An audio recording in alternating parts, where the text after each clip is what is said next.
The massive Imperial flagship Star Sovereign emerged from hyperspace near Earth's moon, its golden hull reflecting the distant sunlight. Admiral James watched from the Pentagon's control room as the alien vessel, nearly twice the size of the largest human spacecraft, positioned itself in a non-threatening orbit. "They're sending a transmission," reported Captain Wilson, his fingers moving swiftly across the holographic interface. The message was clear. The Galactic Empire had arrived to welcome Earth into their vast federation of worlds. The humans had known this day would come.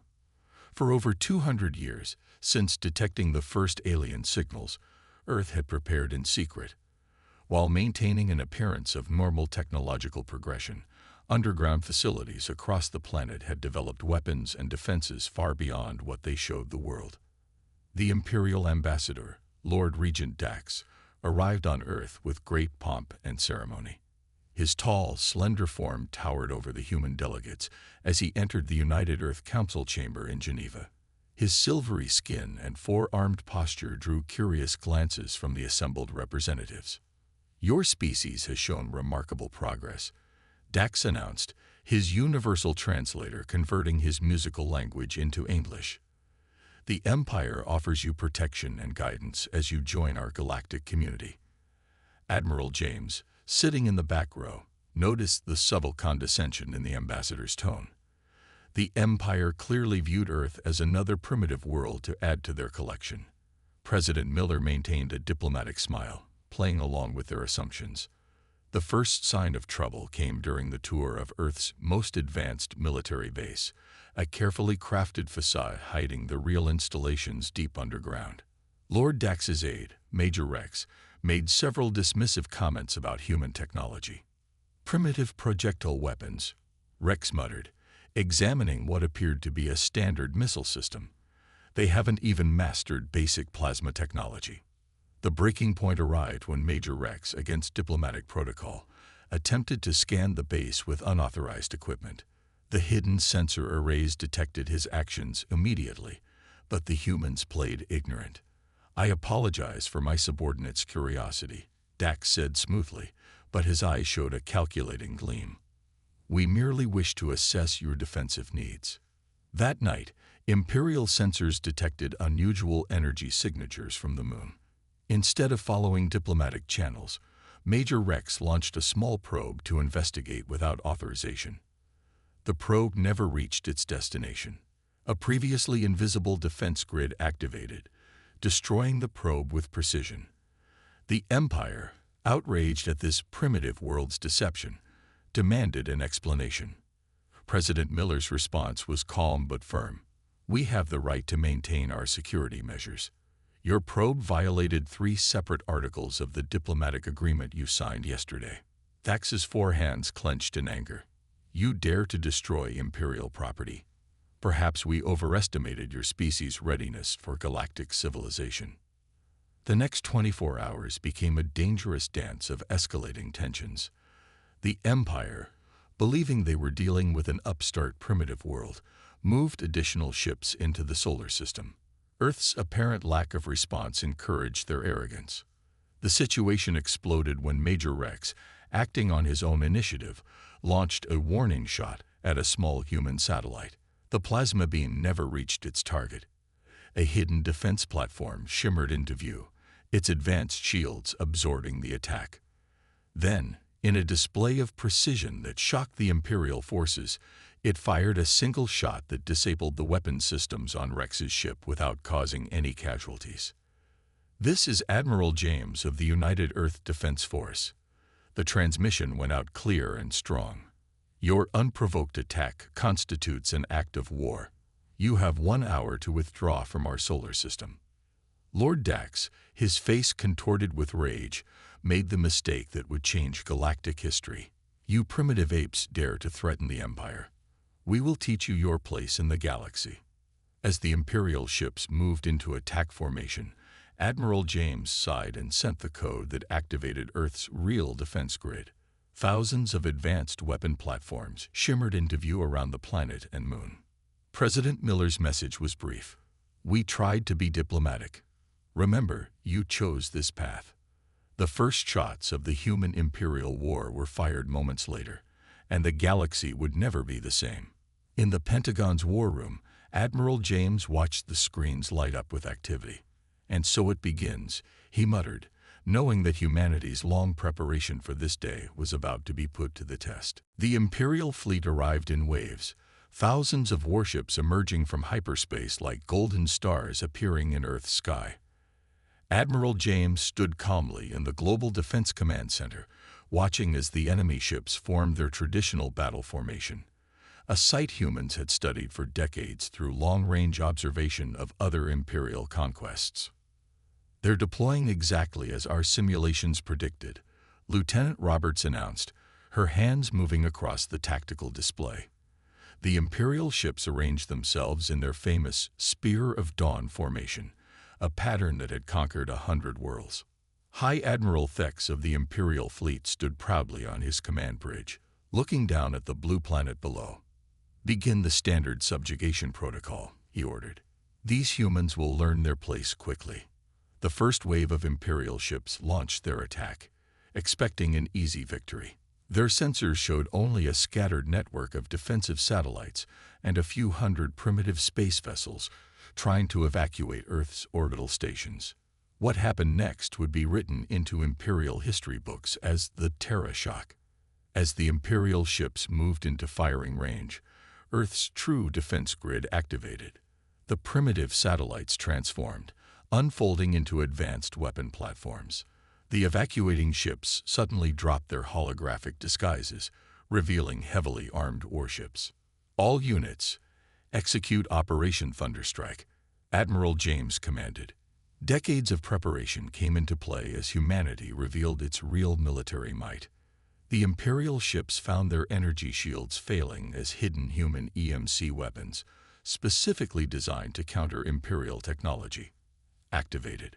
Their communication networks crashed under the assault of AI-driven cyber warfare systems that humans had spent years perfecting. "Impossible," High Admiral Thex shouted as reports of massive casualties poured in.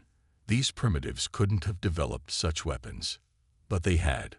Earth's apparent technological development had been a carefully crafted deception. While showing the galaxy only primitive rockets and basic satellites, humanity had built a war machine specifically designed to counter Imperial technology. The space around Earth erupted in chaos. Imperial ships, their formations broken, found themselves attacked from all sides by smaller, more agile human vessels. The humans fought unlike anything the Empire had encountered. No fixed formations, no predictable patterns, just swarm tactics and devastating hit-and-run attacks. "Group 7 is gone," an Imperial commander reported in panic. "These humans, they're not fighting by any known military doctrine." Admiral James allowed himself a small smile. "Launch the orbital defense platforms," he ordered. Hidden stations around Earth's moon activated, revealing massive railguns that had been concealed beneath the lunar surface. The Imperial fleet's rigid command structure became their weakness. Used to fighting enemies who followed similar military doctrines, they found themselves unable to adapt to humanity's unconventional warfare. "Fall back to secondary positions," High Admiral Thex ordered, but it was too late. The human forces had already split his fleet into isolated groups, picking them apart with precision strikes. The Empire's first wave, nearly 3,000 ships strong, lasted less than 6 hours against Earth's defenses. As escape pods and retreat signals filled space, High Admiral Thex faced the most humiliating moment of his career. "Send the emergency transmission to Imperial Command," he ordered, his voice heavy with defeat. The humans, they were ready for us. They knew our tactics, our technology. This was not a primitive world. It was a trap. Back on Earth, Admiral James received the casualty reports. While the victory had been decisive, lives had been lost. "Send medical ships to assist the Imperial survivors," he ordered. "Show them that humans know mercy, even in victory." In the Imperial capital, light years away, the first reports of the disaster began arriving. The ruling council, for the first time in centuries, felt fear. If one primitive world could do this to their fleet, what else had they underestimated? President Miller addressed the United Earth Council as the battle concluded. For generations, we prepared in secret, knowing this day would come. The Empire thought they found an easy target. Instead, they discovered humanity's greatest strength, our ability to innovate, to adapt, and to fight against all odds. As cleanup operations began in Earth orbit, Admiral James looked at the tactical display showing the retreating Imperial ships. "Send the message to all our hidden fleets," he ordered. "Operation Counterstrike begins in 12 hours. It's time to show the Empire that humanity won't just defend. We'll take the fight to them." The real war was just beginning. The Imperial War Council sat in stunned silence as they reviewed the footage from Earth. The humans' hidden arsenal had not only defeated their first attack wave, but had revealed technological capabilities that seemed impossible for such a young civilization. "Show us the human stealth ships again," ordered Grand Commander Rex. His eyes narrowed as he studied the holographic display. The recording showed human vessels seeming to appear from nowhere, their advanced cloaking technology making them invisible even to Imperial sensors. Meanwhile, Earth's counter-offensive was already in motion. Admiral James stood on the bridge of the EDS Vengeance, humanity's first supercarrier, as it emerged from its hidden base within Saturn's rings. Around him, hundreds of ships that had been concealed throughout the solar system gathered for humanity's first strike beyond their borders. "They thought we were confined to Earth," he said to his crew. "Time to show them how wrong they were." The Empire's worst fears were confirmed when human ships appeared simultaneously in 12 different Imperial systems. Humanity hadn't just been preparing defenses. They had mapped the Empire's territory and established hidden staging points years ago. In the Centauri sector, Imperial commander decks watched in horror as human ships emerged from what appeared to be ordinary asteroid fields. "They've been here all along," he realized too late. Watching, learning, preparing. The humans' mastery of guerrilla warfare in space shocked the Empire. Their ships would appear suddenly, strike critical targets, and vanish before the Imperial fleet could respond. They used advanced AI systems to coordinate attacks with precision that the Empire's rigid command structure couldn't match. "How did they develop these technologies without us noticing?" demanded an Imperial scientist, examining a captured human weapon. The answer was simple but terrifying. Humanity had deliberately hidden its progress, showing the galaxy only what they wanted to be seen. The Empire's intelligence services uncovered the truth too late. For centuries, humans had maintained a facade of normal technological development, while their real advances took place in secret underground facilities and hidden space stations.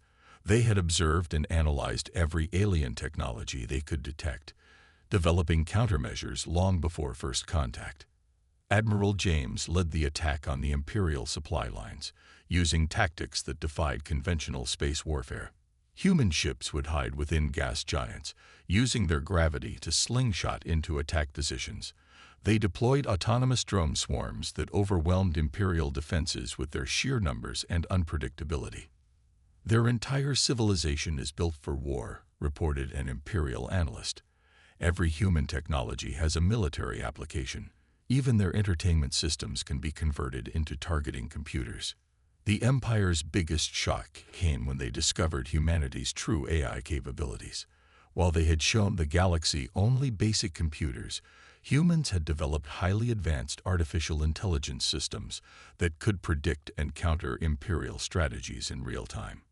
"Launch the hunter-killer drones," ordered Admiral James during an attack on an Imperial fortress world. Thousands of small, AI-controlled vessels emerged from their carrier ships, their quantum processors allowing them to make combat decisions faster than any organic pilot. In the Imperial capital, the War Council faced an uncomfortable truth. "They've been preparing for this war since they first detected our signals," admitted Grand Commander Rex. "Every technology we thought was beyond them, they had already mastered and improved upon." Human ships demonstrated abilities that seemed to break the laws of physics, until Imperial scientists realized they were using principles the Empire had never even theorized. Their weapons combined technologies in ways that shouldn't have worked, but somehow did. "They don't think like us," observed an Imperial tactician. "They take different technologies and combine them in ways we never imagined. Every human ship is unique, modified and improved by its crew." Admiral James watched as another Imperial fleet retreated from a human assault. "Send the message to all commands," he ordered. "Phase 3 begins now. Show them why humanity survived all its own wars. We never stop innovating, never stop adapting."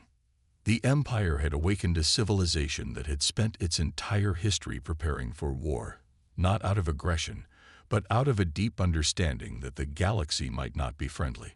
Now they faced an enemy that had turned preparation into an art form, and their worst nightmare was becoming reality.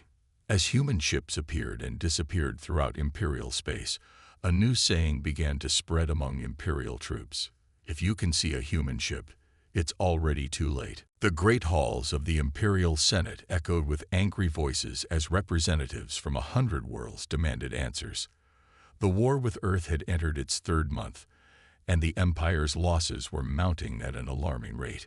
"Another supply convoy destroyed," shouted the delegate from Proxima Colony, slamming his fist on the podium.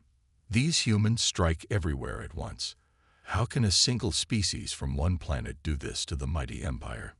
In a classified military bunker beneath the Imperial capital, Grand Commander Rex reviewed the latest intelligence reports. The humans had destroyed or captured over 40% of the Imperial fleet. More worrying were the reports of Imperial worlds considering independence, inspired by Earth's successful resistance. "They're not just beating us militarily," observed Intelligence Director Max. "They're breaking our unity. Several outer systems are already refusing to send ships against the humans." The situation grew worse when human forces demonstrated their latest innovation. During an attack on an Imperial shipyard, their vessels suddenly split into smaller, independently operating units, a technology the Empire had thought impossible. "Their ships are modular," reported a shocked Imperial engineer. "They can separate and recombine in the middle of battle. We've never seen anything like it." Admiral James, now commanding humanity's offensive operations from the advanced command ship Prometheus, received reports of the Empire's internal struggles with grim satisfaction. "Begin Phase 4, he ordered. "Target their government systems." The humans' next attacks shocked even their own allies among the rebellious Imperial worlds. Instead of destroying important Imperial facilities, they began capturing them intact using advanced electromagnetic weapons that disabled systems without causing permanent damage. "They're not just winning," realized Grand Commander Rex. "They're preserving Imperial infrastructure for future use. They're thinking beyond the war." The Empire's rigid social structure began cracking under the pressure. Lower-ranked Imperial officers, impressed by the effectiveness of human tactical flexibility, started adopting similar strategies without waiting for approval from their superiors. During the Battle of Arcturus, an Imperial commander named Vix broke protocol and allowed his squadron leaders to make independent decisions during combat. His fleet was the only one to survive the human assault that day. "Perhaps," Vix suggested in his report, "we have something to learn from these humans." The Imperial War Council faced a growing crisis as more worlds began questioning the wisdom of continuing the war. Reports spread of human forces helping evacuate civilians before attacks, treating captured Imperial troops with respect, and even repairing damage to civilian infrastructure. "They're not the barbarians we claimed they were," admitted a senior Imperial diplomat. "They fight with precision and show mercy when possible. This is not the behavior of a primitive species." Admiral James received an unexpected message from 3 Imperial border systems requesting secret peace negotiations. "The Empire is changing," their representatives explained. "Your resistance has shown us that there's another way to exist in the galaxy." The humans' psychological warfare proved as effective as their military strikes. They broadcast uncensored footage of battles throughout Imperial space, showing their victories, but also their efforts to minimize civilian casualties. The Empire's propaganda machine, used to controlling all information, couldn't counter the impact of this transparency. "How do we fight an enemy that makes our own people admire them?" demanded an Imperial Minister of Information. The turning point came when human forces captured an Imperial dreadnought without destroying it. They released the crew in escape pods but kept the ship.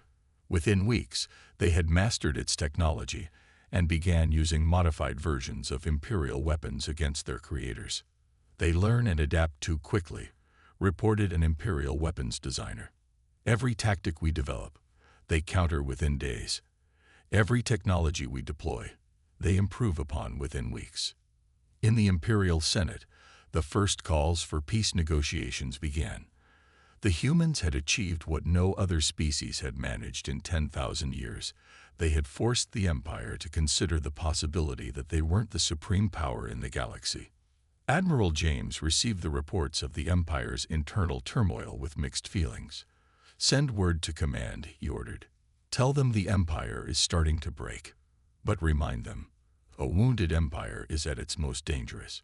We must be ready for their desperation." The next phase of the war would prove him right, as the Empire prepared to unleash weapons they had sworn never to use again. The Imperial War Council made their desperate move in the cold void of the Kuiper Belt. They deployed their forbidden weapon, the Planet Killer, a massive ship capable of destroying entire worlds. It was their last resort, meant to terrify humanity into submission. "Let them witness true Imperial power," declared High Commander Rex as the massive vessel emerged from hyperspace near Pluto. The Planet Killer was bigger than any ship ever built, its main cannon powered by an artificial star. But humanity had been preparing for this moment too. Admiral James stood on the bridge of the EDS Prometheus, watching the massive Imperial weapon approach. "They've played right into our hands," he said quietly.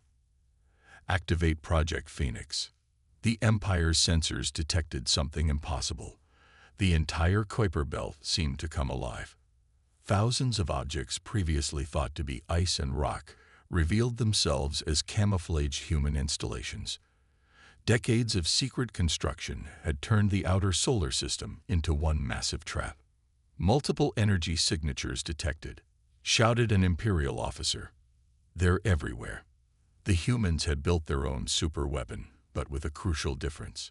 Instead of one massive ship, they had created a network of interconnected stations, hidden in plain sight among the celestial bodies of the outer solar system. "The Kuiper defense grid is online," reported Lieutenant Roberts.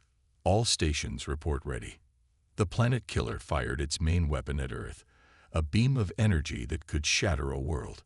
But it never reached its target. The human defense grid activated, creating an interlocking network of energy fields that caught the beam and channeled it through their network. "Impossible," screamed High Commander Rex as he watched his ultimate weapon's energy being absorbed and redirected. Admiral James gave the order. "Return to sender."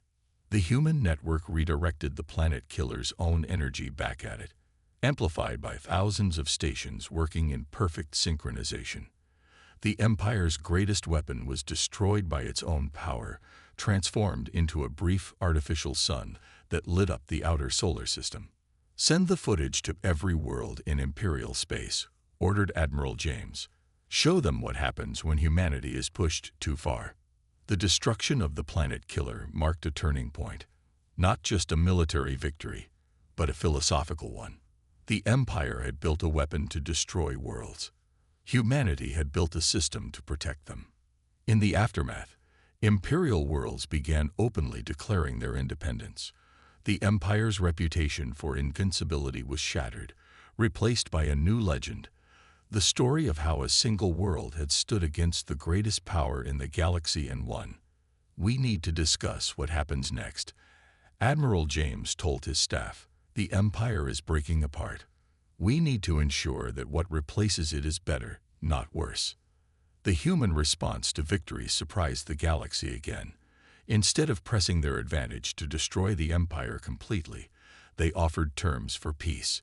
Their conditions were firm but fair: independence for Earth and any world that wanted it, shared technology, and a new galactic council where all species would have equal representation. They could destroy us, realized an imperial senator, but they're choosing not to. Perhaps this is why they're truly dangerous. They understand the responsibility that comes with power. The Empire's remaining leaders faced a difficult choice. Their military was in shambles, their worlds were rebelling, and they faced an enemy who had outthought and outfought them at every turn. More importantly, they faced an enemy who had demonstrated both the power to destroy them and the wisdom to choose a better path.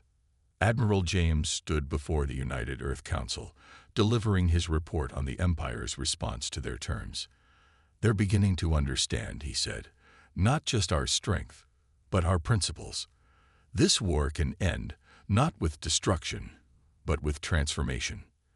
The Battle of the Kuiper Belt became known throughout the galaxy as the day everything changed, not just because of the weapons used or the tactics displayed, but because it showed two possible futures: the Empire's way of destruction or humanity's way of protection and cooperation. As the peace negotiations began, a new era dawned in the galaxy. Humanity had proved itself not just as warriors, but as potential leaders in a new galactic order.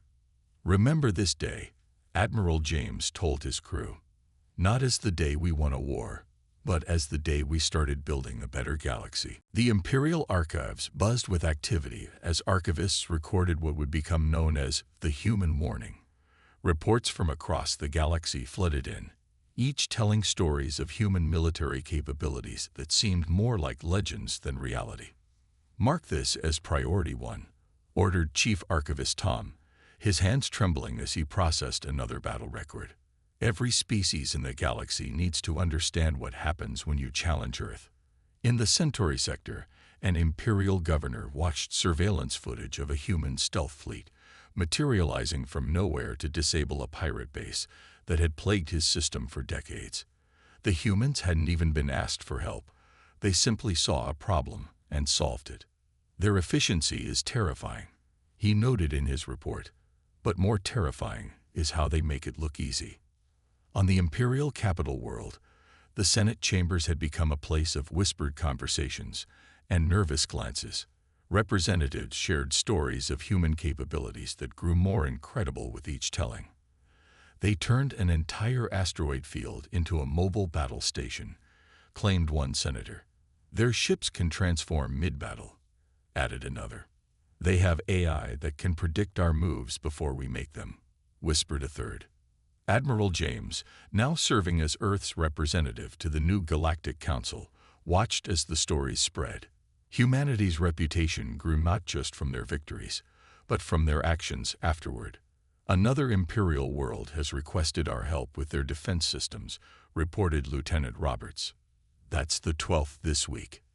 The Empire's military academies completely revised their training programs.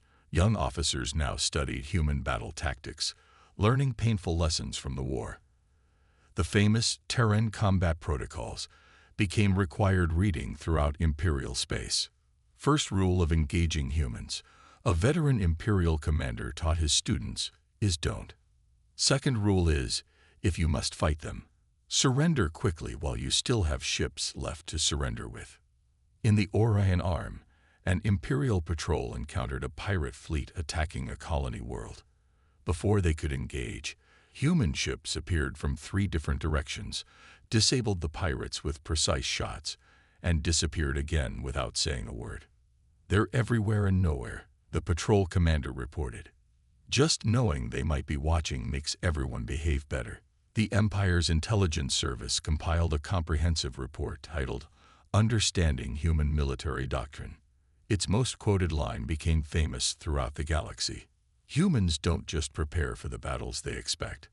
They prepare for the ones they can imagine, and their imagination knows no bounds." Admiral James attended a security conference where Imperial military leaders asked Earth to share its defense technologies. His response became legendary. "We'll teach you to protect yourselves, but first you need to understand why we protect others." The human approach to galactic security surprised everyone. Instead of hoarding their advantages, they offered to help other worlds develop defensive capabilities. But they attached one condition. These defenses had to protect civilian populations, not threaten them. "They're remaking the galaxy's military doctrine," observed an Imperial strategist, "turning it from a tool of conquest into a shield for the innocent." In remote sectors, Imperial commanders began noticing a pattern. Worlds that treated their populations well and maintained peaceful relations with neighbors never encountered human military forces. Those that oppressed their people or threatened others often found human ships appearing in their systems, silently watching. "The humans have appointed themselves as the galaxy's conscience," noted an Imperial diplomat. "And the terrifying thing is, they're good at it."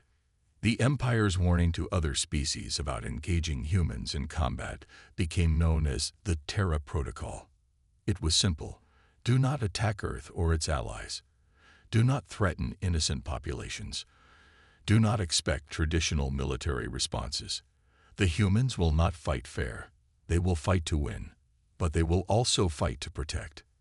Admiral James reviewed the growing list of worlds requesting Earth's protection or assistance. "We never wanted to be the galaxy's warriors," he told his staff. "But if being feared by those who would harm others means we can protect those who need protection, then we'll accept that role." The galaxy was learning a crucial lesson. Humanity's greatest weapon wasn't their technology or tactics. It was their determination to create a better future and their willingness to fight for it. As one Imperial scholar wrote, "The humans didn't just defeat our military, they defeated our entire concept of what military power should be used for." 5 years after the war, the galaxy had changed beyond recognition. The new Galactic Council headquarters, built in orbit around a neutral star system, represented this transformation. Ancient Imperial architecture blended with human design, creating something entirely new. Admiral James, now serving as Earth's senior diplomat, stood before the council chamber. Representatives from 1,000 worlds, including former Imperial territories and newly discovered civilizations, gathered to ratify the final peace accords. "We gather here not to celebrate victory," he began, "but to ensure it never happens again." The Imperial delegation, led by the reformed civilian government, nodded in agreement. The Empire had survived, but transformed. They had learned that true strength came not from domination, but from cooperation. "Our scientists have completed analyzing human technology," reported an Imperial researcher to the Assembly. "What we found was surprising. Many of their innovations weren't about superior science. They were about seeing possibilities we never imagined." The human approach to galactic civilization became known as the Terran model. Worlds maintained their independence while participating in a mutual defense and development network. Earth shared its technology, but also its philosophy. "The humans taught us that preparing for war doesn't mean you want it," observed a former Imperial commander. "It means you're ready to protect what matters." In deep space, joint human-Imperial patrols now protected trade routes. Former enemies worked together, sharing techniques and knowledge. The sight of human and Imperial ships flying together became a symbol of the new era. "They changed how we think," noted an Imperial Academy instructor. "We used to believe power came from control. They showed us it comes from empowering others." The new Galactic Defense Force, created under human guidance, emphasized protection over conquest. Advanced human AI systems coordinated with Imperial technology, creating a network that could respond to threats anywhere in known space. Another group of pirates tried to raid the Proxima colonies, reported Lieutenant Roberts, now a senior coordinator. They found human and Imperial ships waiting for them. Not a shot was fired. They surrendered immediately. Earth's influence spread beyond military matters. Human educational and medical technologies were shared freely. Former Imperial worlds discovered that cooperation brought greater benefits than competition. "They could have dominated us," admitted an Imperial senator during a private session. "Instead, they chose to elevate us. That's why their victory is complete. They won our minds, not just our battles." The galaxy learned that humans had been right to hide their true capabilities, not because they planned conquest, but because they understood that true strength lies in choosing when not to use power. Our greatest achievement, Admiral James told the Council, isn't winning the war. It's what we've built since then. A new generation grew up studying both imperial history and human innovation. They learned to combine the best of both worlds, imperial organization and human creativity, imperial tradition, and human adaptability. The former empire's warning about engaging humans in combat evolved into something different. Now it was a reminder that Earth had chosen to become a protector rather than a conqueror. Contact with humans, wrote a prominent historian, marks the point where civilizations either learn to grow or choose to fade away. As the council session concluded, Admiral James met with the imperial delegation. Their discussion wasn't about weapons or borders, but about joint scientific expeditions to unexplored regions of space. "We feared you would destroy us," admitted the imperial leader. "Instead, you helped us rebuild ourselves into something better." Earth had achieved something unprecedented: victory without destruction, change without domination. The galaxy learned that humans weren't just warriors. They were teachers, innovators, and most importantly, builders of bridges between different worlds. The war taught us all something important, Admiral James reflected in his final address to the Council. The greatest power isn't the ability to destroy worlds. It's the wisdom to help them thrive. As ships from 100 worlds departed the Council station, their crews represented the new galactic order. They carried with them not just advanced technology, but a new understanding of what civilization could be. The stars themselves seemed brighter, witnesses to a galaxy learning that the greatest victories don't come from defeating enemies, but from turning them into friends. And somewhere in deep space, human and imperial ships patrolled together, ready not for war, but for peace.